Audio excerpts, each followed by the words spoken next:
மாணவர்களின் சிந்தனைகளை வடிவமைக்க SNS இன்ஸ்டிடியூஷன்ஸ். குறைந்த விலை, நிறைந்த தரம், தங்கள் தேவைகள் அனைத்தும் ஒரே இடத்தில். ஜெயச்சந்திரன். பனி விழும் மலர் திங்கள் முதல் வெள்ளி வரை மாலை 6 மணி. உங்கள் விஜய். விஜயுடனான அந்த கூட்டணி குறித்தெல்லாம் பேசுறாரு. தம்பியை நம்ம அப்படி விட்டுற முடியாது. நாங்க விரும்புறோம் 26ல போட்டியிடலாம்னு நினைக்கிறோம். அரசியல் அறிவிச்ச பிறகு பேசியிருக்காங்க. தம்பி நானும் பேசும்போதோட வேற யாரையும் நீ சேர்த்துக்கிறதான்னு கேட்டாரு. அந்த நேரத்தில் யோசிக்கலாம். சீமானோட எதிர்பார்ப்பு இன்னும் விஜயோட எதிர்பார்ப்பு இல்ல. விஜய் நானும் பேசிட்டோம்னு சொல்றாரு. ஆமா, அண்ணனும் திரு விஜயும் தனியா 2 பேரும் கார்ல லாங் டிரைவ் போய் நிறைய பேசியிருக்காங்க. 2 பேர் மட்டும் கார்ல லாங் டிரைவ் போயிட்டு ரொம்ப நேரம் பேசியிருக்காங்க. அப்பதான் நீங்க சொன்னது வேற யாரும் சேர்த்துக்கலாம் நம்ம அதெல்லாம் பேசிருக்காங்க. இதுக்கு அர்த்தம் சீமானும் விஜயும் பேசியிருக்காங்க, அவ்வளவுதான். அதுக்கு மேல நீங்க போக கூடாது. விஜய் இவங்கிட்ட தான் கார்ல போனாரு உங்களுக்கு எப்படி தெரியும்? அடுத்துட்டு மறுநாள் வேற யாரோட கார்ல போனாரு உங்களுக்கு எப்படி தெரியும்? அது இன்னொருத்தர இருக்க கூடாதா, பேசக்கூடாதா? அப்படி போயிருந்த செய்திகள் வந்திருக்கும். விஜயோட வாக்கு அங்க போதும். என்ன விஜய்க்கு எவ்வளவு ஓட்டு இருக்குன்னு தெரியாது. நீங்க சொல்லுங்க, விஜய்க்கு எவ்வளவு ஓட்டு இருக்கு? இளைஞர்களோட, புதியவர்களுடைய, அவருடைய மன்ற நிர்வாகிகளோட வாக்குகள் இருக்கலாம். புஷி ஆனந்துக்கு 18 வயசா? அவர் இனிமே தான் முதல்ல ஓட்டு போட போறாரா? எல்லாரும் இப்ப 2024 விஜயோட கட்சிக்காரங்க யாருமே ஓட்டு போடவே இல்லையா? எல்லாரும் விரல மடக்கி வச்சாங்களா? நான் 26ல பார்வதியில் மடக்கி வச்சாங்களா? அவருக்கு பிடிச்ச கட்சிக்கு போட்டுக்கிட்டே இருக்காங்க. ஓட் படத்தோட ஒரு பாட்டு ரிலீஸ் ஆனது, அதுல மைக் சிம்பிள் வருது. இதெல்லாம் கூட அதற்கெல்லாம் தகுதியான நான் இல்லை. நான் அவர் மறுக்கிறாருன்னு சொல்ல, அவர் இன்னும் முடிவு பண்ணாருன்னு சொல்ல முடியாது. விஜய் மறுக்கல. விஜயும் நானும் நல்லா பேசுறேன்ப்பா, தம்பி என் கூட நல்லா பேசுறாரு. ஆமா, விஜய் என் கூட மட்டும் தான் பேசுறாருன்னு சொல்லுங்க. அது அண்ணனாலே சொல்ல முடியாது. திராவிட அரசியலுக்கு மாற்ற அவங்களை அகற்றணும்னா நான் தம்பியை விட்டுற முடியாது. இவருக்கு நம்பிக்கையாக திரு விஜய் இருக்கிறார். சீமானுக்கு விஜய்க்கு நம்பிக்கை யார் இருக்காருன்னு பார்க்கணும்ல. இன்னைக்கு மாணவர்களுக்கு பரிசு வழங்குறாரு. அதை பாராட்டி சீமான் யார் பாராட்டல? விஜய் இப்ப யார் விமர்சனம் பண்ணிருக்காரு சொல்லுங்க. சரி, முதல்ல யார் விமர்சனம் பண்ணிருக்காரு சொல்லுங்க. விஜய் இப்ப ஆளும் அரச விமர்சனம் என்ன பண்ணாரு. பண்ணாரு? போதை கலாச்சாரம்லாம் அதிகமாயிடுச்சு. அரசியல் இயக்கத்துக்கு தலைவர்ன்ற முறையில எனக்குமே ரொம்ப அச்சமா தான் இருக்கு. தமிழ்நாட்டுல ஆட்சி அங்க நடக்குது, போதையில தமிழ்நாடு தள்ளாடுது அப்படின்னு திரு விஜய் சொல்லியிருந்தாருன்னு நீங்க சொன்ன விமர்சனம். இப்ப ஆளும் அரசு அதெல்லாம் தவற விட்டுட்டாங்க அப்படின்னு ஒரு ஸ்டேட்மெண்ட் சொல்றாரு. அடுத்த வரி என்ன சொன்னான்னு சொல்லுங்க. அதை பத்தி நான் பேச வரலன்னு சொல்றேன். அப்படின்னு நான் சொல்ல இங்க வரலன்னு. இது மாணவர்கள் மத்தியில பரிசு கொடுக்குற இங்க நான் அரசியல் பயன்படுத்திக்கல. விஜய் தன்னுடைய படத்தின் பாடல் வெளியீட்டு விழாக்கள்ல சொன்ன குட்டி ஸ்டோரி இதை விட பெருநெருப்புகளை பத்த வச்சிருக்கு. கருத்து சொல்றதுக்கு வந்துட்டீங்கல்ல நீங்க உங்க ட்வீட்ல நிறைய போடுறீங்க, லைக்ல நிறைய வாங்குறீங்க. இல்ல சார், கம்பேர் பண்ணா அதைத்தான் நான் சொல்றேன். கள்ளக்குறிச்சி விஷயத்தை கண்டிச்சு நேரா போயிட்டு வந்தது திரு சூர்யா கண்டிச்சார்ல, நீங்க அப்படியே அதிர்ந்துட்டீங்களா அந்த கண்டனத்தை பார்த்து? அவர் இன்னும் தான் யாருன்னே காட்டல. ஆக்சுவலா இன்னைக்கும் போட்டு வச்சுட்டு வந்திருக்காரு. வரும்போது ஒரு அம்மா வச்சு விடுது சந்தோஷமா. 1000 குழந்தைகளுக்கு பரிசு கொடுத்தாரு. 1000 குடும்பம் ஓட்டு போட்டுருமா? ஏன் நீங்க கள்ளக்குறிச்சி பத்தி பேசுறீங்க? It created a huge impact in the society. 65 பேர் இறந்துட்டாங்களான்னு நெஞ்சு பதச்சு. அதுதான் இம்பாக்ட். அப்ப அப்படிப்பட்ட சம்பவத்துக்கான ஒரு ரியாக்ஷன் எப்படி இருக்கும்னு நான் சொல்லுவேன். ஸோ அதில் விஜயோட ரியாக்ஷன் பத்தலை. உலக தமிழக அனைவருக்கும் வணக்கம். இன்றைய சிறப்பு நேர்காணலில் மூடு இருக்கக்கூடியவர் மூத்த பத்திரிகையாளர் திரு ரங்கராஜ் பாண்டே அவர்கள். வணக்கம் சார். விக்கிரவாண்டி இடைத்தேர்தல் எப்படி போயிட்டு இருக்கு சார்? சீமான் பிரச்சாரத்தை தீவிரமாக செஞ்சுக்கிட்டு இருக்காரு. அடுத்தடுத்து மேடைகளில் பேசிக்கிட்டு இருக்கிற காட்சிகள்லாம் பார்க்க முடியுது. இன்னொரு பக்கம் பாமக, திமுக போட்டியிடுது. அதிமுக போட்டியிடலைன்னு சொல்லிடுச்சு. இது ஒரு ஆள் இல்லாத ஒரு தேர்தல் களமாக பார்க்குறீங்களா, இல்லை இருமுனை போட்டியா, இல்லை மும்முனை போட்டியா, எப்படி இருக்கிறதா பார்க்க? ஒரு முனை போட்டி. திமுக வெளில போகுது. எவ்வளோ ஓட்டில் எவ்வளோ பெர்சன்டேஜ் இல்லைங்கிறத பார்த்துட்டு நம்மளுடைய இன்டர்பிரிட்டேஷன்ஸ் நம்ம சொல்லணும். ஏடிஎம்கே ஓட்டு யாருக்கு போச்சு, தேமுதிகவுக்கு ஓட்டு இருந்துச்சா, பாமக பாஜகவுடைய கூட்டணி ஏதாவது பலம் கிடைச்சதா, பாமகவுடைய சொந்த ஓட்டா, நாம் தமிழர் 2வது பெரிய கட்சியா 3வது பெரிய கட்சியா அப்படின்னு அது எல்லாமே ஆஃப்டர் த ரிசல்ட் பேச வேண்டிய விஷயங்கள். விக்கிரவாண்டி இடைத்தேர்தல் போயிருக்கு, டிஎம்கே ஜெயிக்க போகுதுங்கிறது உலகத்தின் எந்த மூலையில் இருக்கக்கூடிய ஆளும் சொல்லிடுவாங்க. அதுக்கு தமிழ்நாட்டுக்குள்ளே ஒருத்தர் பார்த்துட்டு விக்கிரவாண்டியில் ஒரு எலெக்ஷன் சர்வே நடத்திட்டு யார் ஜெயிப்பான்னு சொல்ல முடியல. இல்லை, இருமுனை போட்டி மும்முனை போட்டி அந்த மாதிரிலாம் எதுவும் இல்லை. நீங்கள் சொல்லுங்கள் பாமக ஜெயிக்கும்னு, அப்படின்னா இருமுனை போட்டி. நாம் தமிழர் ஜெயிக்கும்னு நீங்கள் சொல்லுங்கள், அப்படின்னா மும்முனை போட்டி. நீங்கள் சொல்லுங்கள். இல்லை, ஃபீல்டில் கணிசமான ஓட்டுகள் வாங்கக்கூடிய கட்சிகளாக இருக்கும். நான் மறுக்கல, நான் வாங்க மாட்டாங்க சொல்லி. நான் என்ன சொன்னேன் உங்களுக்கு, போட்டின்னு யார் ஜெயிக்கிறது யாருன்னு குழப்பம் வந்துச்சுன்னா போட்டி. நம்ம கடந்த மக்களவைத் தேர்தலில் பார்த்தோம், சில இடங்களில் இருமுனை போட்டி, சில இடங்களில் மும்முனை போட்டி. அப்போ என்ன 3 பேரில் யாருனாலும் ஜெயிக்கலாங்கிற மாதிரி சொன்னாங்க. சரிங்களா? இப்போ திருநெல்வேலியில் யாருனாலும் ஜெயிக்கலாம், தேனியில் யாருனாலும் ஜெயிக்கலாம், கோயம்புத்தூரில் யாருனாலும் ஒரு மும்முனை போட்டி இருக்குன்னு நினச்சோம். அண்ணாமலை ஜெயிப்பான்னு சிலர் சொன்னாங்க, தருமபுரியில் சௌமியா ஜெயிப்பாங்கன்னு சொல்லலாம். அப்போ மும்முனை போட்டிங்க ஏடிஎம்கே டீமுக்கு ஏற்கனவே சமமாக இருக்குது, 3 பேரை சொல்கிறீங்களே அப்படின்னு. அப்போ மும்முனை போட்டின்னு சொல்லுவாங்க. சில இடங்களில் இருமுனை போட்டி தெளிவாக இருந்துச்சு. இப்போ திருச்சியில் யார் ஜெயிப்பாங்கன்னா ஏடிஎம்கேவா டிஎம்கேவாங்கிற குழப்பத்தில் அங்கே பிஜேபி, அதாவது அம்மா மக்கள் முன்னேற்ற கழகமாக கேள்வி வரல. அதை மாதிரி கிளியராக போன இடங்களில் 2வது பேச்சு இடம் கிடையாது. அப்போ நம்ம இந்த இடத்துல உங்களுக்கு என்னென்னா 2வதுனே யாருமே இல்லைன்னு நான் சொல்ல வரேன். இங்கே வந்து ஒரு முனை போட்டி நான் ஏன் சொல்கிறேன்னா, திமுக ஜெயிக்க போகுது, அதில் எந்த குழப்பமும் இல்லை. எவ்வளோ ஓட்டு வித்தியாசம் அது நம்ம வந்து பேச வேண்டிய விஷயம். அது வந்த பிறகு தான் பேசுகிறது சரியாக இருக்கும். பாமக எவ்வளோ ஓட்டு வாங்குது, அதில் வந்து அலையன்ஸோடைய ஓட்டு எவ்வளவு, அவங்களுடைய சொந்த ஓட்டு எவ்வளவு. நாம் தமிழருக்கு ஓட்டு கட்டாயம் கூடும், ஏற்கனவே வந்து கட்டாயம் கூடும். By election special focus ADMK வேறு இல்லை, அதனால கூடும். அப்போ எவ்வளோ கூடுச்சுன்னு வச்சு அதில் அவங்க யார் ஓட்டு, ஏடிஎம்கே போட்டிடலை, இந்த ஓட்டு யாருக்கு போச்சு, இதெல்லாம் போஸ்ட் போல் அனாலிசிஸ். இன்னைக்கு தேதிக்கு டிஎம்கே ஜெயிக்க போது, வாழ்க, அடுத்த மக்களுக்கு தான் நல்லது செய்யட்டும். எவ்வளோ ஓட்டு வாங்கினா ஓகேவா இருக்கும் சார் வித்தியாசம்? ஏன்னா இப்போ ஈரோடு கிழக்குல 40,000 ஓட்டு கிட்ட 2 ஓட்டில் ஜெயிச்சாலும் எம்எல்ஏ அவர் தானே, நம்ம யார் மறுக்க போகிறோம்? நம்ம வந்து ஆளுங்கட்சி அதிமுகவும் இல்லை இந்த சுச்சுவேஷன். ஏன்னா நீங்கள் எவ்வளோ ஜெயிச்சாலும் எப்படி ஜெயிச்சாங்கன்னு எல்லாரும் சொல்ல போகிறாங்க. நீங்கள் வந்து ஃப்ரீ அண்ட் ஃபேர் எலெக்ஷன் நடக்க போது எல்லாம் அமைதியாக நடந்துச்சுன்னு அப்படி யாரும் ஒத்துக்கிட போகிறது இல்லை. அப்போங்கும்போது நம்ம அதில் வந்து அது கணக்கே கிடையாது. ஜெயிக்க போகிறது திமுகன்னு சொல்லியாச்சு, நமக்கு எல்லாரும் தெரிஞ்சிருக்கு. அப்போ வந்து அவங்க எத்தனை ஓட்டில் ஜெயிச்சாலும் 40,000 ஓட்டில் ஜெயிக்கிறாங்கன்னு வச்சுக்கோங்க ஒரு பேச்சுக்கு, மக்கள் எல்லாரும் கொந்தளித்து நம்ம திமுகவுக்கு தான் வாக்களிப்போம்னு அட்டம் பிடிச்சி வாக்களிக்கிறாங்க, அப்புறம் நல்லாட்சி நடக்குதுன்னு யாரும் ஒத்துக்க மாட்டாங்க. இப்போ தான் வந்து 2 மாதம் முன்னாடி லோக்சபா எலெக்ஷனில் 6% ஓட்டு விழுந்துச்சு. தமிழ்நாட்டில் 40 தொகுதியில் கிட்டத்தட்ட 34 தொகுதிகளில் அவங்க ஏற்கனவே வாங்கிய ஓட்டு குறைஞ்சிருக்கு. ஒரு 5-6 தொகுதியில் தான், விழுப்புரம் மாதிரி, இது சிதம்பரம் மாதிரி ஒரு 5-6 தொகுதியில் தான் கடந்த முறை வாங்கினதும் கூட வாங்கியிருக்காங்க. வேலூர் மாதிரி 1-2 இடங்களில், ஒரு 6 இடங்கள் நினைவில் வச்சுக்கோங்களேன். அப்போ 35 இடங்களில் ஏற்கனவே வாங்கினதும் குறையத்தான் வாங்கியிருக்காங்க. ஓவராலாகவே 6% குறைஞ்சிட்டாங்க. போலானதே குறைஞ்சிருச்சு அவங்களுக்கு. ஸோ நம்ம வந்து பை எலெக்ஷனில் அவங்க எப்படி பண்ணுவாங்கன்னு எல்லாருக்கும் தெரியும். அது வந்து ஒரு ஜென்ரல் ஃபினாமினா ஆயிடுச்சு. இப்போ எல்லாத்து ஏடிஎம்கே இருந்தாலும் டிஎம் இருந்தாலும் அப்படி தான் ஆயிடுச்சு. அப்போ நம்ம வந்து இவங்க வந்து எப்படி 40,000 ஓட்டுனா நான் நம்ப போகிறல சிறப்பான ஆட்சின்னு, 3000 ஓட்டு தான் நான் நம்ப போகிறதில்ல மோசமான ஆட்சி. அவங்க ஜெயிக்க போகிறாங்க, அப்படி வேலை பார்த்தது, காசு கொடுத்தது, போனது வந்தது, மற்றவங்களோட செயல்பாடை பொறுத்து முன்ன போன மாறி இருக்கு. இவங்க பாமகவோ நாம் தமிழரோ நல்ல டஃப் கொடுத்து ஜெயிக்கலைன்னா கூட ஒரு கணிசமான வாக்கு வாங்கி இந்த குறைச்சாங்கன்னா 2 பேருமே அதிமுக தேமுதிக வாக்கு தான் வாங்க பார்க்குறாங்க. நாம் தமிழர் பகிரங்கமாகவே பிரச்சாரத்திலே சொல்லிட்டாரு திரு சீமான், அதிமுக வாக்காளர்கள் எங்களுக்கு வாக்களிக்கணும்னு சொல்லிட்டாரு. பாமக அதையே ஃபோக்கஸ் பண்ணோம். சீமான் வந்து திரு எடப்பாடியுடைய போராட்டத்துக்கு ஆதரவே தெரிவித்தார். ஸோ அவர் மீன் பிடிக்க பார்ப்பார். அது வந்து ஓட்டுக்குழு தான் பார்க்கணும். ஏன்னா அதிமுகவுடைய வாக்கு யாருக்கு போகுதுங்கிற முக்கியமான கேள்வி. யாருக்கு போகும்னு நினைக்கலாம்? யாருக்கு போனாலும் ஆபத்துன்றேன் நான். ஆபத்தா? ஆமாம், அவங்களுக்கு ஏடிஎம்கே. ஓகே, போகிறவங்களுக்கு இல்லை, அவங்களுக்கு ஓட்டு வந்தால் லாபம் தானே, ஓசியில் தானே வருது. ஏடிஎம்கே ஓட்டு டிஎம்கேக்கு போகுது. அப்போ என்ன அர்த்தம்? கட்சி மாறுறதுன்னு அர்த்தம். ஏன்னா டிஎம்கே எதிர்ப்புலேயே வளர்ந்த இயக்கம் தான் அதிமுக. அவங்க தலைவர், நிறுவன தலைவர் தீய சக்தி டிஎஸ்சி சொல்லிட்டு ஊட்டி வளர்த்துருக்கிறார். ஜெயலலிதா வந்து யாராவது பேசிட்டா கட்சி விட்டு தூக்கிடுவாங்க. டிஎம்கே காரங்க யாருடையாவது ஒரு உறவு இருந்துச்சுன்னு தெரிஞ்சதுன்னா, பழக்கம் அணிஞ்சதுன்னா கட்சி விட்டு தூக்கிடுவாங்க அந்த அம்மா. அப்போ கிட்டத்தட்ட எதிரித்தன்மை வந்துருச்சு, எதிர்கட்சி தன்மைங்கிறது தாண்டி. அப்போ அதிமுக வாக்காளர்கள் ஓட்டு திமுகவுக்கு போகுதுன்னு, அது பேசிக் முதலுக்கே மோசம்னு அர்த்தம். அதிமுக ஓட்டு பாமகவுக்கு போகுதுன்னு, அதில் 10ஓ 20ஓ அங்கேயே நின்றுலாம். ஏன்னா வேற ஒரு கிடைக்கணும். இது வந்து எனிமிட்டி, எதிர்த்தன்மை. அங்கே போச்சுன்னா முதலுக்கே மோசம். இது வந்து ரைவல்ரி. பாமக தான் பின்னாடி துரத்திட்டு வருது, அதாவது தேசிய ஜனநாயக கூட்டணி வந்து அதிமுக துரத்திட்டு வருது. நான் தான் நம்பர் 2 துரத்திட்டு வருது. அங்கே போச்சுன்னு வச்சுக்கோங்க, அதில் ஒரு 10-20 பேர் நின்றுட்டு அவங்க நல்ல போட்டி வந்துருச்சு அப்படின்னா, அந்த ஜெயிக்கிற கட்சிக்கு ஓட்டு போட்ட ஒரு குரூப்பில் அதில் ஒரு டேஸ்ட் கண்டு அந்த தேசிய ஜனநாயக கூட்டணிக்கு ஒரு 10-20 போனாலும் நட்டம் இவங்களுக்கு.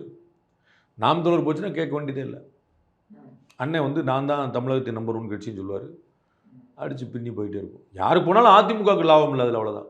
இந்த கேட்குற தன்மை சார் தேமுதிக அதில் என்ன இருக்குது? அதிமுக வாக்குகள்லாம் அதில் என்ன இருக்குது? அதில் எல்லார்ட்டையும் ஓட்டு கேட்குறோம், எல்லார்ட்டையும் தானே ஓட்டு கேட்குறீங்க. மக்கள்கிட்ட கேட்பாங்க, குறிப்பிட்டு அதிமுக அவங்க புறக்கணிச்சதுனால கேட்குறாங்க, நின்னாங்கன்னா கேட்க மாட்டாங்கல்ல.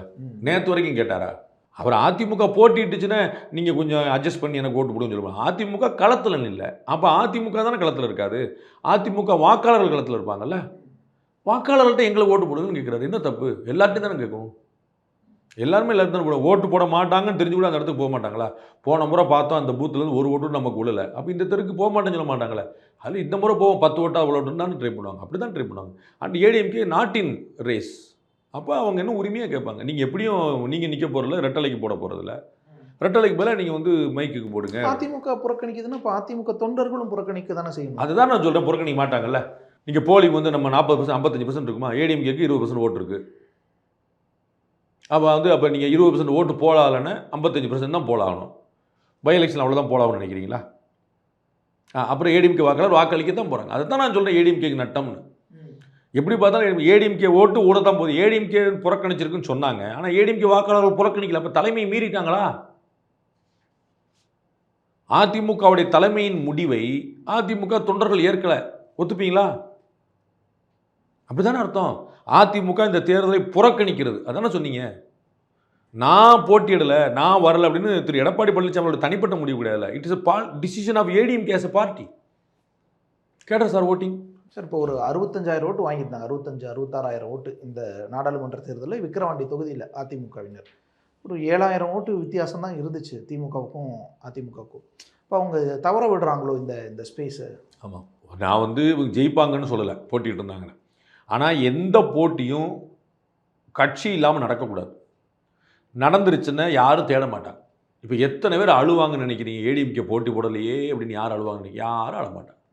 அவங்க இருக்கிற கட்சிக்கு போட்டு போவாங்க. அந்த கட்சிக்கான ஸ்பேஸ் நான் தான் சொல்லிட்டு மற்ற கட்சிகள்லாம் பாமக நான் தான் அதுக்கு ஆல்டர்னேட்டிவ்னு சொல்லும், நாம் தமிழர் நான் தான் ஆல்டர்னேட்டிவ். அப்போ வேறு ஆள் வந்துடுவாங்க, அவ்வளோதான்.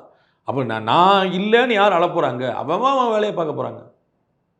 அப்போ அந்த ஸ்பேஸை ஆக்குபை பண்ணுறது அந்த கட்சியுடைய வேலை. அதை மிஸ் பண்ணுறாங்கன்னு நான் சொல்கிறேன். நாம் தமிழர் கட்சி ஒரு 8,000 சொச்சம் ஓட்டு தான் அதே தொகுதியில் இந்த நாடாளுமன்ற தேர்தலில் வாங்கியிருந்தாங்க. ஸோ இந்த இடைத்தேர்தலை ஒட்டி அது கூடலாமா இல்லை குறையலாமா? குறையறதுக்கான வாய்ப்பே கிடையாது. எவ்வளோ கூடுதுங்கிறத பொறுத்தது. கட்டாயம் கூடும்.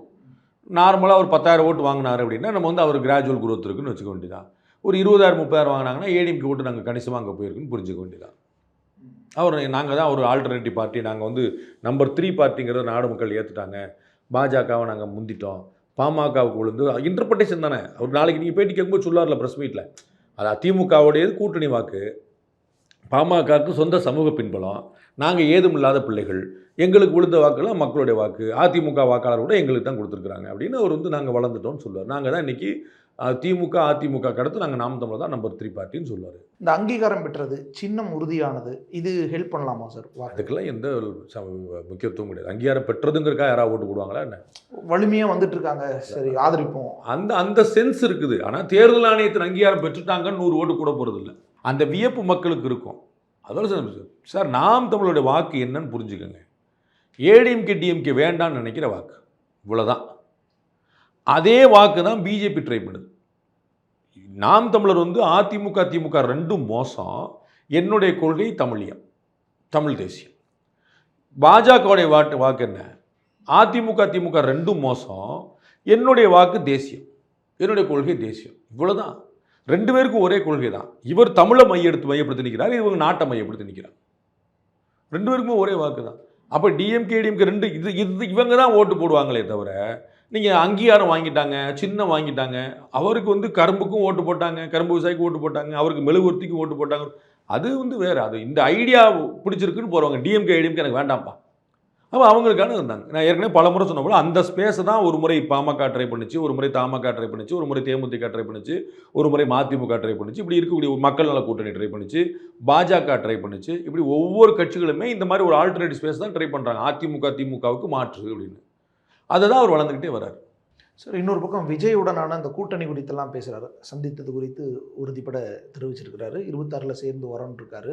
ஸோ இந்த மாதிரியான விஷயங்களெல்லாம் இடைத்தேர்தலில் எதிரொலிக்கும் வாக்குகளாக ஹெல்ப் பண்ணணும்னு பார்க்கலாமா? அது சொல்ல முடியாது ஆக்சுவலாக. அப்போ அவர் வாங்குகிற ஓட்டில் விஜயுடைய ஓட்டு எவ்வளோன்னு சொல்ல முடியாது.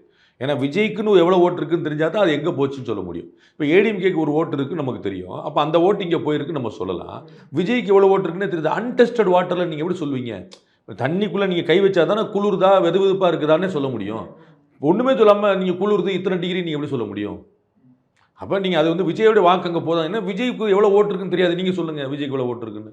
இளைஞர்களோட புதியவர்களுடைய அவருடைய மன்ற நிர்வாகிகளோட வாக்குகள் இருக்கலாம். மன்ற நிர்வாகிகள் ரஜினிகாந்தோடைய கட்சியை வந்து தூத்துக்குடியில் ஸ்டாலின்னு ஒருத்தர் இருந்தார், வந்து அவரோட தான் கட்சியை வந்து ஆரம்பித்து வச்சார். அவர் பேரில் தான் கட்சியை பதிவு பண்ணாங்க. ரஜினி கட்சி ஆரம்பிக்கல. அவர் என்ன பண்ணார்? ரஜினி கட்சி ஆரம்பிக்கல, ஸ்டாலின் தூத்துக்குடி ஸ்டாலின் என்ன பண்ணார்? தெரியுமா? தெரியல. திமுக இணைந்துட்டு. அவ்வளோதான். அப்போ விஜய்க்காக ஓட்டு போட்டால் விஜய்க்கு ஓட்டு போடுறவங்க நேற்று வரைக்கும் ஓட்டே போடலையா? புஷி ஆனந்துக்கு 18 வயசா? அவர் இனிமேல் தான் முதல்ல ஓட்டு போட போகிறாரா? எல்லாரும் இப்போ 2024 விஜயோட கட்சிக்காரங்க யாருமே ஓட்டு போடவே இல்லையா? எல்லாரும் விரலை மடக்கி வச்சிட்டாங்களா? நான் 26ல் பாரபட்சத்தில் மடக்கி வச்சிட்டாங்களா? அவருக்கு பிடிச்ச கட்சிக்கு போட்டுக்கிட்டே இருக்கிறாங்க. கோர்ட்ல விஜய்னு வரும்போது விஜய்க்கு போடுவோன்னு ஒரு குரூப் கிளம்பும், ஒரு குரூப் கிளம்பாது. அங்கே தான் விஜயோடைய ஓட்டுன்னு ஃபார்ம் ஆகும். அவருடைய ஓட்டு இப்போ நீங்கள் வந்து நாம் தமிழர்களோட ஓட்டு இருக்குன்னு எப்படி நீங்கள் முடிவு பண்ணீங்க? 8.2 எப்படி முடிவு பண்ணீங்க? தேர்தல் எப்படி அங்கே முடிச்சு? இவங்க ஓட்டு காங்கிரீட்டாக இவ்வளவுன்னு இருக்குன்னு தெரியும், நம்பர் தெரியுது, பெர்சன்டேஜ் முடிஞ்சிருச்சு, க்ளீனா, டிஸ்பியூட் கிடையாது. அது மாதிரி நீங்கள் விஜய்க்கு சொல்ல முடியாதுல்ல. சார் இப்போ விஜயோட அந்த பாட்டு ஒன்று ரிலீஸ் ஆனது, கோட் படத்தோட ஒரு பாட்டு ரிலீஸ் ஆனது, அதில் மைக் சிம்பிள் வருது, இதெல்லாம் கூட அதற்கெல்லாம் தகுதியான ஆள் நான் இல்லை. அது வந்து சினிமாவில் நிறைய ரசிகர்கள் இருப்பாங்க. அவர் வந்து சிலுவை போட்டிருந்தாரு, அவர் பொட்டு வச்சிருந்தாரு, அவர் 2 வேஷம், ஒன்றில் மீசை ஹெல்ப் பண்ணு, மறைமுகமாக ஹெல்ப் பண்ணுச்சுன்னெல்லாம் சொன்னாங்க. அதெல்லாம் நீங்கள் வந்து நாம் இந்த சீமானை நான் அவ்வளோ அண்டர்ஸ்டிமேட் பண்ண மாட்டேன். ஒரு போஸ்டரில் ஒரு மைக் வந்தனால இவர் கட்சி தப்பிச்சதுன்னு சொல்கிற அளவுக்கு நான் குழந்தை கிடையாது. இல்லை, இன்னைக்கு அவர் வந்து மாணவர்களுக்கு பரிசு வழங்குறாரு விஜய், அதை பாராட்டி சீமான் யார் பாராட்டலை? நீங்கள் பாராட்டலையா சொல்லுங்கள். நீங்கள் தேவேந்திரன் தனிப்பட்ட நபரா திரு விஜயோட செயலை பாராட்டுறீங்களா இல்லையா? மாணவர்களுக்கு உதவுறது பாராட்டு. நான் ரொம்ப பாராட்டுறேன். உங்களுக்கு கொஞ்சம் தயங்க 2 பேரில் யோசிச்சு சொல்கிறீங்க. நான் மனமாற பாராட்டுறேன். திரு விஜயோடைய செயல்பட மனமாற பாராட்டுறேன். யார் பாராட்டக்கூடாது? எல்லாரும் பாராட்டணும், எல்லாரும் செய்யணுன்றேன். திரு விஜய் அவர்கள் எடுத்த அந்த இனிஷியேட்டிவை ஒவ்வொருத்தரும் செய்யணுன்றேன். திரு சூர்யா செஞ்சுக்கிட்டு இருந்தாரு. ஸோ அவருக்கு வருமானத்துக்கு மேலே யார் யாருக்கெல்லாம் கூட இருக்கோ அவங்க செய்கிறாங்க. ஆனால் எல்லா துறையினரும் செய்யணும். சினிமா நடிகர் மட்டும்தான் செய்யணுமா என்ன? டாக்டர், இன்ஜினியர், அரசியல்வாதி, யார் யாருக்கெல்லாம் வருமானத்துக்கு மேலே 100 ரூபா கிடைக்குதோ அதெல்லாம் எல்லாருக்கும் கொடுங்க. மாணவர்களுக்கு கொடுங்க, ஏழைகளுக்கு கொடுங்க, சாப்பாட்டுக்கு வழி பண்ணுங்க, லோனுக்கு வழி பண்ணுங்க, தொழில் துவங்க ஹெல்ப் பண்ணுங்க, உடல் நலத்துக்கு ஹெல்ப் பண்ணுங்க, எல்லாரும் ஹெல்ப் பண்ணணும். அது செய்கிறாரு சீமான் வர இருக்காரு. சார், சீமானும் விஜயும் நல்லா பேசுகிறாங்க, அது எல்லாருக்கும் தெரிஞ்ச விஷயம். அவங்க அலையன்ஸில் வாய்ப்பு இருக்குது. அது சீமானுடைய எதிர்பார்ப்பு, இன்னும் விஜயோட எதிர்பார்ப்பு இல்லை. விஜய் நானும் பேசிட்டோம்னுலாம் சொல்கிறாரு. ஆமாம், அது இவர் தானே சொல்கிறார். வேற யாரெல்லாம் சேர்த்திக்கலான்னு விஜய் கேட்டார். ஆமாம், நான் வரட்டும் தம்பி, அது டைம் வரட்டும். ஆமாம், அது எல்லாமே ஒரு சைட் ஸ்டேட்மெண்ட். நான் அவர் மறுக்கிறாருன்னு சொல்லலை, அவர் இன்னும் முடிவு பண்ணாருன்னு சொல்ல முடியாது. அரசியலில் மறுக்கலை இல்லை விஜய் இந்த மறுக்கலை. விவாதம் நீ ஏன்டா வைக்கக்கூடாது, உங்களுக்கு நிறைய முறை சொல்லியிருக்கேன்.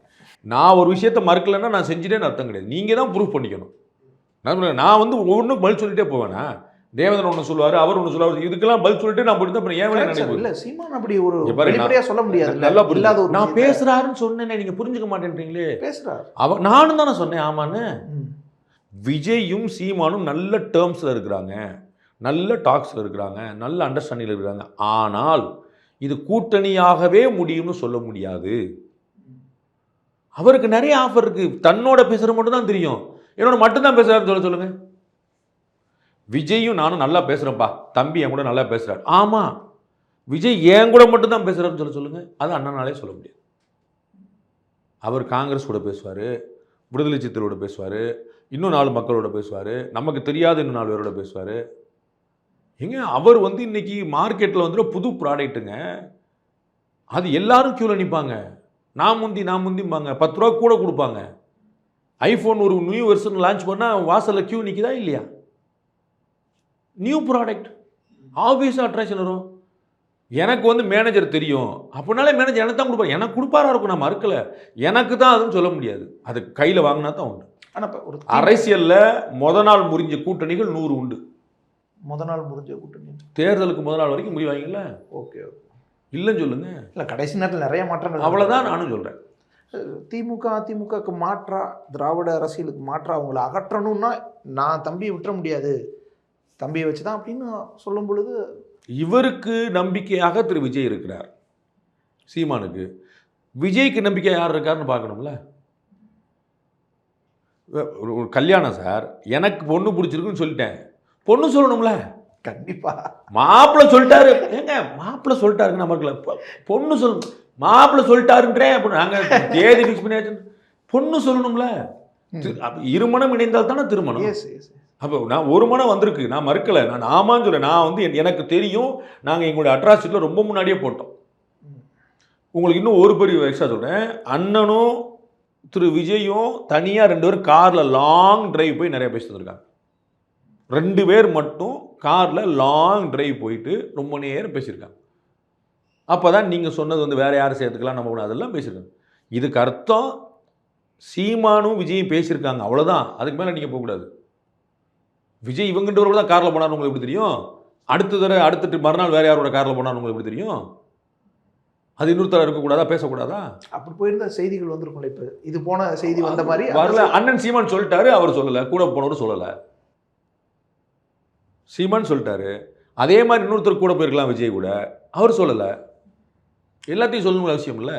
அண்ணன் மனசில் போட்டால் வெளிப்படையாக பேசிடுவார், போட்டு உடச்சிடுவார், வியூகத்தெல்லாம் முதலே எடுத்துருவார். சீட்டு கட்டில் வந்து எவ்வளோ இருக்குன்னு காட்டிடுவார். இந்த மாதிரி என்கிட்ட 4 கார்டு இருக்குது, 3 ஜோக்கர் தெரியுமில்லன்னு காட்டிடுவார். மற்றவங்க காட்ட மாட்டாங்க, காட்டணும்னு அவசியம் இல்லைல்ல. அது ஒரு வியூகம் தானே. சரி, விஜய்க்கு நிறைய வாய்ப்புகள் இருக்குது, நீங்கள் புரிஞ்சுக்கணும். சீமான் ஒரு நல் வாய்ப்பு, நான் மறுக்கலை.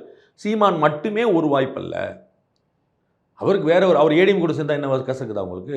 காங்கிரஸ் கூட சேர்ந்தா உங்களுக்கு கசக்குதா? ஏடிஎம்கே கூட காங்கிரஸ் ஏன் உங்களுக்கு என்ன இருக்குது? ஏடிஎம்கே பாதி டீல் போடுது, உங்களுக்கு என்ன கசக்குது?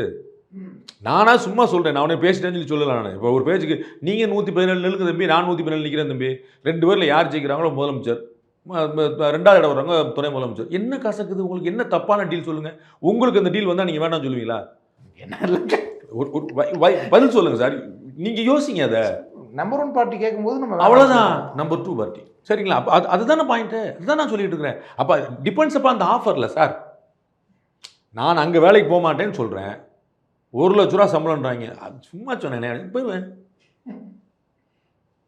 நான் ஒரு 20,000 அங்கே போயிட்டு நான் உட்காந்துருக்கிறேன். ஆனால் 1 லட்சம் தான் நல்லா போச்சுன்னு போயிடுறேன் நான். அது என்ன ஆஃபருங்கிற பொறுத்து தானே. வரலாம், ஏன் வரக்கூடாது? காங்கிரஸுக்கும் கம்யூனிஸ்ட்டுக்கும் ஏதாவது கொள்கை உடன்பாடு இருக்குதா? காங்கிரஸுக்கும் திமுகவுக்கு ஏதாவது கொள்கை உடன்பாடு இருக்குதா? விடுதலை சிறுத்தைகளுக்கும் காங்கிரஸுக்கு ஏதாவது கொள்கை உடன்பாடு இருக்குதா? 2 கட்சிகளையும் சம தூரத்தில் வைப்போம்னு சொன்ன கமலஹாசனுக்கும் திமுகவுக்கு ஏதாவது கொள்கை உடன்பாடு இருக்குதா? இப்போ எல்லாம் நாங்கள் ஒரு நேர்கோட்டில் இணைகிறோம்ட்டாங்களே, டீல். நாளைக்கு திரு விஜய் கூட இவங்க கூட யாரும் நடக்கக்கூடாதுன்னு எப்படி சொல்லுவீங்க நீங்கள்? Depends upon the deal. நீங்கள் ஆட்சிக்கு வரணும்னு நினைக்கிறீங்க, அப்போ அவர் நினைக்கலாம்ல, முதல்ல திமுக வீழ்த்துவோம், அப்புறம் அதிமுக வீழ்த்துவோம். என்ன தப்பு இருக்குது? அவருக்கு எல்லா கதவுகளும் திறந்திருக்கின்றன. அவர் தான் முடிவு பண்ணும் எந்த கதவை திறக்கிறது, எந்த கதவு மூடும். எல்லா பக்கமும் நாக் பண்ணிகிட்டே இருக்கிறாங்க. அவர் எந்த கதவை திறக்கிறாருங்கிறது அவர் கையில் இருக்குது. அது நிறைய பேசுவார், நிறைய டிஸ்கஸ் பண்ணுவார். நிறைய நாக் பண்ணுறாங்களா? நாக் பண்ணுவாங்க, கதவை தட்டுறாங்க. அதான் அடுத்தவங்க தான் தட்டுறாங்க. இப்போ இல்லை, 2 இருக்குது. இவரும் தட்டுவார், அதில் ஒன்றும் குழப்பம் இல்லை. ரெண்டுமே பேசுறது தானே. டாக்ஸ் லெவலில் இருக்கும்போது அதான் உங்களுக்கு சொன்னேன்ல, சீமான் பாராட்டினாருன்னு சொன்னீங்க. யார் திட்டினான்னு கேட்டிருக்கேன்ல உங்கள்கிட்ட. விஜயே இப்போ யார் விமர்சனம் பண்ணியிருக்கா சொல்லுங்கள். சரி, முதல்ல விஜய் யார் விமர்சனம் பண்ணியிருக்காரு சொல்லுங்கள். விஜய் இப்போ ஆளும் அரச விமர்சனம் பண்ணி என்ன பண்ணாரு? இன்னைக்கு மாணவர்கள் மத்தியில் பேசும்போது என்ன சொன்னாரு? போதை கலாச்சாரம்லாம் அதிகமாயிடுச்சு, எனக்கே பதைப்பா இருக்கு, அச்சமா இருக்குன்னு சொல்றாரு. நீங்க சொல்லுங்க, போதை கலாச்சாரம் தமிழ்நாட்டில் இல்லைன்னு சொல்லுங்க. தேவேந்திரன் சொல்லுங்க, தமிழ்நாட்டில் இல்லைன்னு சொல்லுவாங்க. அதுதானே எல்லாரும் சொல்ற ஸ்டேட்மெண்ட் சொல்லல. என்னங்க நீங்க விமர்சனம் பண்ணாருன்னு சொல்றீங்க? நான் தேவேந்திரன்ட்ட பேட்டி கேட்கிறேன், இப்போ பதில் சொல்லுங்க. தமிழ்நாட்டில் போதை கலாச்சாரம் இருக்கிறதா இல்லையா? பதில் சொல்லுங்க. எல்லா இடத்துலயும் இருக்குல்ல சார், இருக்கு சார். அப்ப இப்ப நீங்க ஒத்துக்கிடுவீங்களா? திமுகவுக்கு கடும் கண்டனம் தேவேந்திரன். அதுக்கு சம்பந்தம் இல்லை. அதைத்தான் நான் சொன்னேன். இப்ப தமிழ்நாட்டில் ஆட்சி அங்க நடக்குது, போதையில தமிழ்நாடு தள்ளாடுது அப்படின்னு திரு விஜய் சொல்லியிருந்தாருன்னு நீங்க சொன்ன விமர்சனம். ஆளும் அரசு செய்ய தவறிடுச்சு அப்படின்னு ஒரு ஸ்டேட்மெண்ட் சொல்றாரு. அடுத்த வரி என்ன சொன்னாரு சொல்லுங்க. அதை பத்தி நான் பேச வரலன்னு சொல்றேன். அப்படின்னு நான் சொல்ல இங்க வரல. அதான் மைண்டு. அப்போ சொல்லிட்டார்ல. ஆனால் இங்கே அதான் இந்த கையை பிடிச்சிருத்தியா கதை தான் அது அப்படின்னு நான் சொல்ல வரல. அதை பற்றி நான் இங்கே பேச வரல.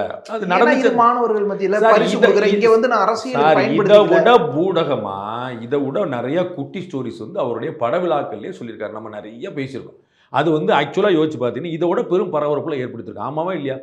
விஜய் தன்னுடைய படத்தின் பாடல் வெளியீட்டு விழாக்களில் சொன்ன குட்டி ஸ்டோரி இதை விட பெருநெருப்புகளை பற்ற வச்சிருக்கு. அதை விட இதான் பற்ற வச்சிருக்குன்னு நினைக்கிறீங்களா நீங்கள்? சும்மா ஒரு நீ சொல்லுங்க, நீ கருத்து சொல்கிறதுக்கு வந்துட்டீங்கல்ல. நீங்கள் உங்கள் ட்வீட்டில் நிறைய போடுறீங்க, லைக்லாம் நிறைய வாங்குறீங்க, ட்ரெண்டிங்கில் இருக்கீங்க. ஐயோ இல்லை சார், கம்பேர் பண்ணால் அதைத்தான் நான் சொல்கிறேன். இது ஒரு அண்ணனா, ஒரு தகப்பனா, ஒரு சித்தப்பாவா, மாமாவா பிள்ளைகளுக்கு சொல்கிறது. டேய் அந்த பக்கம் போகக்கூடாதா, அந்த போதைக்கு தானே வராரோ, ஃப்ரெண்ட்ஸை நல்லபடியாக செலக்ட் பண்ணிக்கடா, நேரத்துக்கு வீட்டுக்கு வந்துடா, நல்லா சாப்பிட்றா, நல்லா தூங்குடா, போதைக்கு இதெல்லாம் ரொம்ப அட்ராக்ட் பண்ணுடா, லவ்லாம் இழுக்கடா, இந்த வயசில் எல்லாத்துக்கும் வரும்டா, அந்த பக்கம் போகிறா. இது எல்லாரும் சொல்லுவாங்க. நான் 1000 காலேஜில் பேசியிருக்கேன். இதை 1000 காலேஜில் பேசியிருக்கேன். இந்த போதை பற்றியும் இந்த லவ் பற்றியும் பேசாத இடம் கிடையாது. சினிமா மோகத்தை பற்றி அது எல்லா அண்ணனும் எல்லா தம்பியும் எல்லா சித்தப்பாவும் மாமாவும் பேசுறது. அதில் என்ன இருக்குது? It is not a political statement. Kallakurichi விஷயத்தை கண்டிச்சு நேராக போயிட்டு வந்தது.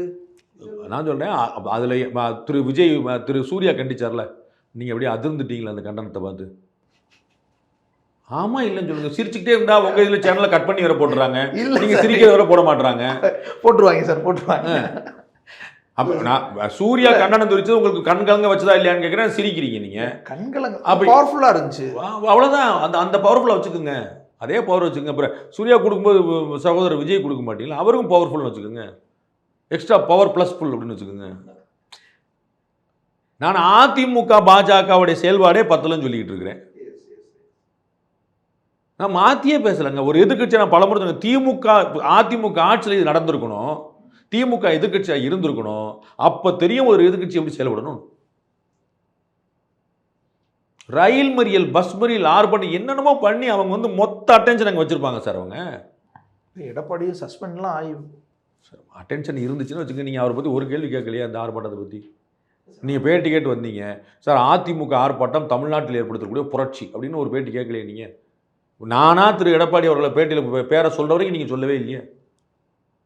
உங்கள் கேள்வியிலே அது இல்லை. என்னுடைய பதில் எப்படி? நானா வம்படியாக ஒரு பதிலை சொல்கிறேன் அண்ணன் பேரை சொல்லி. சார் கருப்பு சட்டை போட்டு ஆர்ப்பாட்டம்லாம் பண்ணி நீங்கள் தான் கருப்பு சட்டை போட்டிருக்கீங்க. நீங்கள் ஏடிஎம்கேன்னு சொல்லுங்கள், இல்லை கள்ளக்குறிச்சிக்கு கண்டனம் சொல்லுங்கள், விஜய் பேச்சு கண்டனம்னா சொல்லுங்கள். கருப்பு சட்டை எதுக்கு கொடுங்க? ஏன் கருப்பு சட்டை போட்ட ஒரு மேட்ராங்க அது? ஆசிரியர் வீரமணி வருஷம் வாழ்க்கை பூரா கருப்பு சட்டை போட்டிருக்காரு. யார் கண்டனம் தெரிவிக்கிறார் சொல்லுங்கள்? வாழ்க்கை பூரா நம்ம கழிப்பூங்கட்டானே வாழ்க்கை பூரா கருப்பு சட்டை தான் போட்டிருக்காரு. சுபவி என்ன வாழ்க்கை பூரா கருப்பு சட்டை தான் போட்டிருக்காரு. திமுக ஆட்சி வந்தப்புறம் கருப்பு சட்டை தான் போட்டிருக்காரு சார். காலங்காலமாக கருப்பு சட்டை. ஆமாம், அப்புறம் அதுக்குன்னு ஒரு மாதிரி கருப்பு சட்டைலாம் போட்டு சொன்னீங்கிறக்கா சொல்ல வரேன் நான். இவங்க வழக்கமாக வெள்ளை சட்டையில் இருக்கிறவங்க ஒரு எதிர்ப்பு மனநிலைக்கு தானே கருப்பு சட்டை போட்டு. சார் எந்த விஷயம் இம்பேக்டை கிரியேட் பண்ணுதோ அதுதான் சார் நம்ம பேசணும். இம்பேக்ட் கிரியேட் ஆகாமல் சமூகத்தில் 1000 விஷயங்கள் நடக்கும் சார். அது இங்கே பேச்சல சார். ஏன் நீங்கள் கள்ளக்குறிச்சி பற்றி பேசுனீங்க? It created a huge impact in the society. 65 பேர் இறந்துட்டாங்களான்னு நெஞ்சு பதச்சது. அதுதான் இம்பேக்ட். ஐயோ அப்படின்னு. அப்போ அப்படிப்பட்ட சம்பவத்துக்கான ஒரு ரியாக்ஷன் எப்படி இருக்கணும்னு நான் சொல்ல வரேன். ஸோ அதில் விஜயோட ரியாக்ஷன் பத்தலை. அரசியல் கட்சியாக அவர் நடிகராக மட்டும்தான்னா பெரிய விஷயம். நீங்கள் சொன்ன திரு சூர்யா சொன்னீங்களா பவர், அதுதான். அதில் ஒன்றும் குழப்பம் இல்லை. அவர் தான் இப்போ கட்சி. நீங்கள் 26 ஆட்சி பற்றிலாம் பேசுகிறீங்கல்ல, அப்போ அது வந்து 1.5 வருஷம் தான் சார் இருக்குது எண்ணி. சரிங்களா? அப்போ நீங்கள் எந்த குளத்தில் கல்லறீங்க? அவர் இன்னும் தான் யாருன்னே காட்டல. ஆக்சுவலாக அதுதான் சொல்ல. நீங்கள் இம்பாக்ட் இருக்கா நீங்கள் தாக்கம் ஏற்படுத்துமா, அலையன்ஸா ஜெயிப்பாங்க? அவர் என்ன பண்ண போறேன்னு சொன்னா தான் அவர் என்ன ஆவார்னு சொல்ல முடியும். அவர் தான் தன்னுடைய அடையாளத்தையே காட்டலையே வெளியே. இன்னைக்கும் பொட்டு வச்சுட்டு வந்திருக்கிறாரு. வரும்போது ஒரு அம்மா வச்சு விடுது சந்தோஷமா. நம்மளே வச்சுட்டு வந்தால் வேற மாதிரி அறிஞ்சல் பண்ணிட்டு வரோம். அவருடைய இதில் லெட்டர் பேடில் போட்டு வச்சிருக்காரு. அது எந்தம்மா வச்சது? லெட்டர் பேட் ஃபோட்டோவில் போட்டு ஏங்க எல்லாத்துக்கும் அவர் பொட்டு வச்சா உங்களுக்கு கசக்குதாங்க. அப்புறம் எதேச்சும் நடந்த மாதிரி சொல்றீங்க. இல்லை பார்த்த விஷுவல் பார்த்தீங்கல்ல, அவருடைய லெட்டர் பேடில் என்ன போட்டிருக்கு பாருங்க. அது எந்தம்மா வச்சது? இதே மாதிரி பாசம் இதில் யாராவது ஃபோட்டோ எடுக்க வரும்போது வச்சுருப்பாங்க. அவ்வளோதான் கரெக்டாக. அவர் வந்து சென்ட்ரல் கவர்மெண்ட்டையும் ஸ்டேட் கவர்மெண்ட்டுக்கும் எதிராக ஒரு அரசியல் பண்ண போகிறாரு. அதில் நான் அந்த மதங்களுக்கு எதிரானவனும் அந்த இனத்துக்கு எதிரானவனும் கிடையாது. திமுக என்ன சொல்லிடுவோம்? தமிழின விரோதின்னு சொல்லிடுவோம் யாரா எதிர நின்னாங்கன்னு. பிஜேபின்னு சொல்லிடுவோம் தேச விரோதின்னு சொல்லிடுவோம் யாரா எதிர நின்னா. இதுதான் அவங்க. நான் ரெண்டுமே கிடையாதுன்னு சொல்லி அவர் நிற்க போகிறார். அந்த ரெண்டுக்கு நடுவில் தான் களமாட போகிறார். அவருடைய முதல் அறிக்கையில், கட்சி ஆரம்பிக்கிற அறிக்கையில் தெளிவாக சொல்லிட்டார். சாதி மத அரசியல் அது வந்து நம்ம ஜாடமாடையே எவ்வளோ சொல்ல முடியுமோ சொல்லிட்டாரு வச்சுங்க. அவர் அங்கே திமுக பாஜக அதெல்லாம் மற்றெல்லாம் சொல்ல மாட்டார். அவர் ஜாடமாடையாக சொல்லிட்டார். அப்போ நீங்கள் போனால் அவங்க மதவாத கட்சியானுங்கிற கேள்வி வரும். அப்புறம் இது ஊழல் கட்சியான்னு கேள்வி வரும். சரிங்களா? அவர் அதனால தான் ஜாடமாடையான்னு நான் சொல்ல வரேன். அவர் ஜாடமாடையாக போகும்போது நான் எது ஓப்பனாக பேசணும்? அவர் என்னைக்கு ஓப்பனாக பேசுகிறா அன்னைக்கு பேசுவோம். நான் இன்னைக்கு அதிமுக விமர்சனம் பண்ணியிருக்கா? திமுக விமர்சனம் பண்ணியிருக்கா? எந்த கட்சி விமர்சனம் பண்ணியிருக்கு? சீமான் வரவேற்கிறாரு. அண்ணாமலை என்ன சொல்கிறாரு? பயங்கரமாக வரவேற்கிறார்ல. சிறப்பாக இருக்குது. தமிழ்நாட்டில் மாற்று அரசியல் வேணும்னு நினைக்கிறாரு. வாழ்கன்னு சொல்கிறார்ல. எக்ஸ்ட்ரா மைலில் வாழ் சொல்கிறார்ல. அதிமுகவும் வரவேற்குது. அதைத்தானுங்க சொல்கிறேன். நீங்கள் இதை தான் நான் முதல்ல சொன்னேன். நீங்கள் என்கிட்ட சண்டைக்கு வந்தீங்க. ஒரு நல்ல விஷயம் செய்யும்போது யாருனாலும் செய்யத்தான் செய்வாங்க. அதுக்கும் ஓட்டுக்கும் சம்பந்தம் இல்லை. இது செஞ்சிட்டாங்கன்னா ஓட்டு விழுந்துன்னு அர்த்தம் கிடையாது. இன்னைக்கு 1000 குழந்தைகள் ஓட்டு போட்டா 1000 குழந்தைகளுக்கு பரிசு கொடுத்துட்டாரு. 1000 குடும்பம் ஓட்டு போட்டுருமா? அது வேற இது வேற.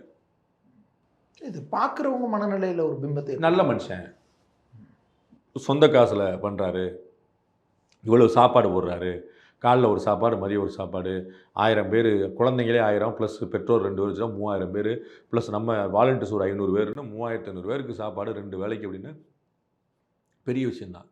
அது வந்து இவ்வளோ ஒரு சாப்பாடுக்கு நீங்கள் 200 300 வச்சுட்டீங்கன்னா எவ்வளோ காசு, ஒரு மண்டபம், பிள்ளைகள்லாம் தங்குறதுக்கு இடம், அது ஒரு பெரிய காசு, சொந்த காசு. அது எல்லாருக்கும் ஒரு பரிசு, எல்லாருக்கும் ஒரு ஷாலு, எல்லாருக்கும் ஒரு மோதிரம், ஏதோ ஒன்று அவர் என்ன முடிஞ்சதோ கொடுக்குறாரு. எல்லாம் சொந்த காசு. அவர் எங்கேயும் வசூல் பண்ணி கொடுக்கல. நாங்கள் நற்பணி மன்றத்தின் சார்பாக தொழிலதிபர் சொந்த காசில் கொடுக்குறாரு, அவர் உழைச்சி சம்பாதிச்ச காசில் கொடுக்குறாரு. அது ஒரு நல்ல இமேஜ். நான் தான் உங்களுக்கு சொன்னேன், எல்லா பெருமக்களும் இதை செய்யணுன்றேன். இது போல் செய்யணும். இதே 10th +2க்காக எல்லாரும் கொடுத்துட்டு இருக்க வேண்டியதில்லை. சரிங்களா? இப்போ லோனை கொடுங்க, தொழில் துவங்க உதவுங்க, உடல்நலமின்மைக்கு ஹெல்ப் பண்ணுங்க, சாப்பாடு கொடுங்க, படிக்க வைங்க, என்ன முடியுமோ செய்யுங்க. அது வந்து திரு விஜய் போல வருமானத்துக்கு மேலே வாய்ப்பு இருக்கக்கூடிய எல்லாரும் செய்யணுன்ற. ஸோ அப்போ விக்கிரவாண்டி தேர்தல் அதில் விஜயனுடைய அந்த தெரியாதுல்ல, சீமானுக்கு ஆதரவு தெரியாதுல்ல, எப்படி தெரியும்? யாருக்கு தெரியும்? நீங்கள் இப்போ நான் சொன்னேன், சீமான் வந்து விஜயோட பயங்கரமாக பேசிகிட்டு இருக்கிறார்ல, இப்போ அவர் 8.2 வாங்கினதே விஜயால சொல்லுங்க, அவர் ஆமான்னு சொல்கிறாரன் பார்ப்போம். அது எப்படி சார் சொல்லுவார்? என்னங்க நீங்கள் தான் மைக்கு போட்டாருன்னீங்க படத்தில், அதெல்லாம் ஒரு ஃபேக்டாக இருந்துச்சுன்னா அப்போ அந்த ஆதரவு யாருக்குன்னு அந்த ஃபேக்ட்டுக்கு ஒரு செட் பர்சன்டேஜ் சொல்லுங்க. 0.2 அவருடையது சொல்லுங்க, 8 அவருடையது சொல்லுங்க, 3 அவருடையது சொல்லுங்க, 2 அவருடைய ஏதோ ஒன்று சொல்லுங்க, ஒரு ஷேர் கொடுக்கணும்ல. நாம் தமிழர் வாக்காளர்கள்ட்ட சின்னத்தை கொண்டு போய் சேர்க்கறதுக்கு அது உதவி இருக்கலாம்ல கொஞ்சம். அதை தாங்க சொல்கிறேன், எவ்வளவுன்னு சொல்லுங்க. இந்த கரெக்டாக சொன்னீங்க, இந்த கொஞ்சம்னு சொல்கிறீங்களா, அதுக்கு ஒரு ரேஷியோ போடுங்கன்றேன். அது அவரால் வந்து திரு விஜய் வந்து அந்த படத்தை போட்டதுனால இவருக்கு 1% வாக்கு கூடுச்சு, 3% கூடுச்சு, 5% கூடுச்சு. நீ ஒன்று சொல்லுங்க, அதான் நம்ம பல்ஸ் பார்க்க முடியும். நீங்கள் எவ்வளோன்னே சொல்லாமல் அதனால தாக்கம் சொன்னீங்கன்னா நான் அண்ணன் சீமான் சொல்லட்டும், எனக்கு 8.2 தேர்தல் ஆணையத்தின் அங்கீகாரம் கிடைத்ததும் தம்பியின் விஜயனுடைய வாக்குகளால தான் சொல்லட்டும். அது அன்டெஸ்டட் வாட்டர். உங்களுக்கு இன்னமும் ஒரு போட்டு அடிஷனலாக சொல்லி ரொம்ப ஆசைப்பட்டு தமிழில் கேட்குறீங்கனால, திரு விஜயுடைய வாக்குகளும் திரு சீமானுடைய வாக்குகளும் ஐடென்டிக்கல் வாக்குகள். அதாவது ஒரே வாக்கு, ரெண்டும் வேற வேற வாக்கு இல்லை. அதனால 5ம் 8ம் சேர்ந்தா 13 கிடையாது, 5ம் 8ம் சேர்ந்தா 8. இந்த 8க்குள்ள தான் 5. ஒருவேளை 5 தனியாக போச்சுன்னா அது இந்த இதுல இருந்து தான் பிரிச்சுட்டு போற மாதிரி. இது ரெண்டுக்குமே ஒன்றுக்குள்ள ஒன்றா தான் இருக்கும். ரெண்டும் ஐடென்டிக்கல் வாக்குகள். பாமக வாக்கும் தமிழக வாழ்வுரிமை கட்சி வாக்கும் 1, திருமாவளவன் வாக்கும் டாக்டர் கிருஷ்ணசாமி வாக்கும் 1. ரெண்டும் காம்ப்ளிமெண்ட்ரி, ஒன்றுக்கு ஒன்று அடிஷனலாக சேராதங்க, கூடுதலாக வராது. ஏதோ ஒன்று ஜெயிக்கும். அது அப்புறம் டாக்டர் கிருஷ்ணசாமியோட திருமாவளவன் பெரிய ஆளாவார், திரு வேல்முருகனுடைய அன்புமணி பெரிய ஆளாவார், அது வேற. ஆனால் வாக்கு ஐடென்டிக்கல். எங்கே நிற்பார் இவர் பண்ருட்டி வேல்முருகன்? எங்கே நிற்கிறாரு? விருதுநகர்லையா, திண்டுக்கல்லையா, ஒட்டஞ்சத்திரத்தில் எங்கே நிற்கிறாரு? பண்ருட்டியில் தான் நிற்பார். பண்ருட்டி, நெய்வேலி. அதைத்தான் நான் சொல்கிறேன். திரு சீமானுடைய வாக்குகளும் உங்களுக்கு வந்து நல்லா கொஞ்சம் டீப் அனலைஸ் பண்ணி பாருங்கள். திரு சீமான பிஜேபியோடைய பி டீம்னு சொல்கிறாங்களா? ஒரு குரூப் சொல்லுதா? ஏன்? அவர் ஹிந்து மத நம்பிக்கைகளை நேரடியாக வெளிப்படுத்துகிறார். அந்த வார்த்தைகளை சொல்லாமல் நாங்கள் சைவோம் அப்படின்றார். சைவம் பிற எந்த மதம்? சீக்கிய மதத்துடைய அங்கமா? சரிங்களா? நாங்கள் சாப்பிட்றதெல்லாம் செய்வோம், ஆனால் நாங்கள் செய்வோம் அப்படி கேட்குறதுக்கு ஜாலி. அவர் முருகன் கோயிலில் போய் நிற்கிறாரு, என்னுடைய முப்பாட்டன்றாரு, சிவன் போய் நிற்கிறாரு, மாயோன் அப்படின்னு கண்ணனை சொல்கிறாரு. எல்லாத்தையுமே இந்து மதத்தினர்லாம் சொல்கிறாங்க. போய் நிற்கிறாரு, குழந்தை குட்டியோடு நிற்கிறாரு, நெத்தி நிறையா பட்டை போடுறாரு. சரிங்களா? சட்டை இல்லாமல் கோயிலுக்கு போகிறாரு, எல்லாத்தையுமே செய்கிறார். சரிங்களா? அப்போ வந்து இது என்னப்பா இது இந்த குரூப்பாக இருக்கே, நம்மளாம் வந்து வழக்கமாக திராவிட பஸ் கடவுள்லேருந்து நம்ம தள்ளியில் நிற்கிறோம், நம்ம இவர் பகிரங்கமாக கடவுளை கட்டிப்பிடிக்கிறாரே அப்படின்னு ஒரு பார்வை வரும். அதே தான் திரு விஜய் செய்கிறாருன்னு சொல்கிறேன். நான் ஏன் நெத்தியில் போட்டு வைக்கிறாருங்கிற சொன்னேன் அவங்களுக்கு. அவர் ஜோசப் விஜய்ங்கிறது அவர் மறுக்கலல்ல, சரிங்களா? ஆனால் அவருடைய குடும்பத்தில் பெரிய இந்து மத நம்பிக்கை இருக்குது. அவங்க வந்து ஒரு ஒரு ஒரு ஒரு மத உணர்வு உச்சத்தில் இருக்கக்கூடியவங்க கிடையாது. அவங்க வந்து எல்லா சாமானிய இந்தியர்கள் மாதிரி இருக்கிறவங்க. நாங்கள் தர்காவுக்கு போனால் கும்பிட்டுக்கிடுவாங்க, சர்ச்சுக்கு போனால் கும்பிட்டுக்கிடுவாங்க. நம்ம நாகூருக்கு போகிற முஸ்லீம்கள் மட்டுமா? வேளாங்கண்ணிக்கு போகிறது கிறிஸ்துவர்கள் மட்டுமா? அது மாதிரி தான் எனக்கு வந்து எங்கள் ஊர் கோயிலுக்கே வரக்கூடிய முஸ்லீம்களை தெரியும், எங்கள் ஊர் ஆண்டாள் கோயிலுக்கு வரக்கூடிய முஸ்லீம்கள் எனக்கு தெரியும், நிறைய மற்ற கோயிலுக்கு போகிறவங்களாம் தெரியும். அதெல்லாம் வந்து அவங்கவுங்க விருப்பத்தில் அவங்க போயிட்டு. அதை மாதிரி திரு எஸ்.ஏ. சந்திரசேகரோ, அவங்க அம்மா சோபாவோ, அவங்க திரு விஜயோட அம்மா சோபாவோ, அவங்க வந்து ரொம்ப நிறைய பக்தி விட்டவங்க, அதை வெளிப்படுத்தினவங்க அவங்க. அப்போ அந்த குடும்பத்தில் அவர் ஒருத்தர் வர்றாரு. இப்போ அவர் அதில் இயல்பாக இருப்பார். அதனால தான் அவர் பயங்கரமாக வைக்கிறார். அவர் ஆமாம் நான் ஜோசப் விஜய்ன்னு சொன்னவர், புரியுதுங்களா? ஆமாம் உனக்கு என்ன பிரச்சனைன்னு சொன்னவர் ஏன் நெத்தியில் போட்டு வைக்கிறாரு? அவர் ஒரு தெளிவு எல்லா பக்கமும் கொண்டு அதே தான் நான் சொல்றேன். விஜயுடைய வாக்குகளும் சீமானுடைய வாக்குகளும் காம்ப்ளிமெண்ட்ரியே கிடையாது ஒண்ணுக்கு ஒன்று.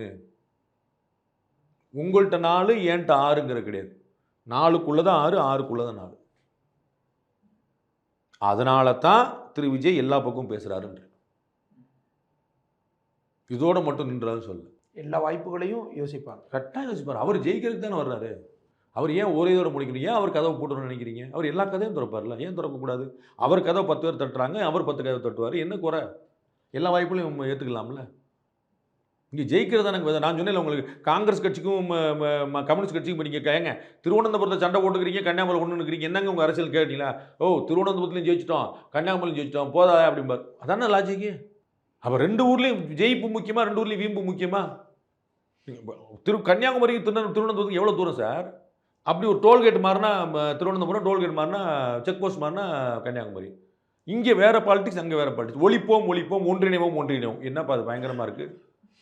2லையும் ஜெயிப்போம், முடிஞ்சு வச்சுல. அதான் லாஜிக். அப்போ இவங்கெல்லாம் ஆளுக்கு வேட்ட மாதிரி ஒன்று கூடிக்கிடுவாங்க.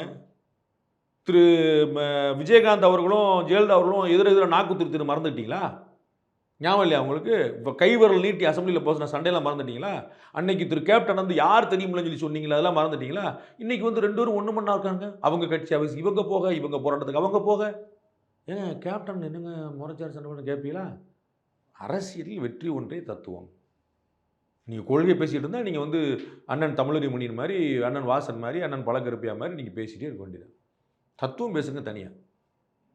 எப்படி ஜெயிக்க முடியும்?